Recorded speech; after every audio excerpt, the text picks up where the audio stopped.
السلام عليكم ورحمة الله وبركاته. الحمد لله والصلاة والسلام على رسول الله الذي لا نبي بعده وعلى آله وصحبه أما بعد. বন্ধুগণ, কুরবানি নিয়ে কথা বলবো। কুরবানি শব্দটি কর্বন মূল ধাতু থেকে নির্গত। এর অর্থ হল নিকট, নৈকট্য অর্জন করা।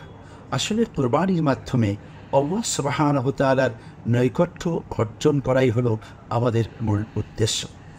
পাশাপাশি কুরবানি শব্দটি এটা আল্লাহ রাব্বুল আলামিন আমাদেরকে বিশেষ একটি ইবাদতের দিকেই ইঙ্গিত করেছেন। এটাকে যদি আমরা বাংলায় বলি উৎসর্গ, ইংরেজিতে স্যাক্রিফাইস, আরবিতে কোরবানি।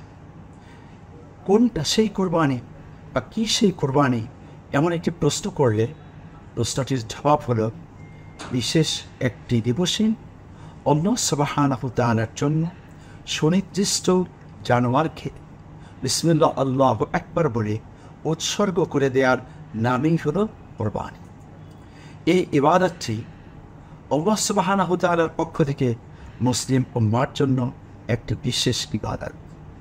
মূলত সাইয়্যিদনা আদম আলাইহিস সালাম থেকে এটা শুরু হয়। মুহাম্মদুর রাসূলুল্লাহ সাল্লাল্লাহু আলাইহি ওয়াসাল্লামের উম্মার জন্য এটি ওয়াজিব।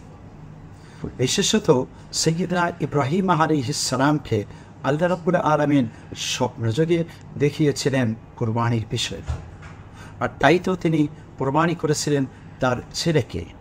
একটি পর্যায়ে আল্লাহ সুবহানাহু ওয়া তাআলা ছেলেকে সুরক্ষায় নিয়ে গেলেন এবং জান্নাতি দুম্বা এনে কোরবানির ব্যবস্থা করলেন। আর সেখান থেকেই আজও পর্যন্ত এই কোরবানির বিধানটি বিদ্যমান।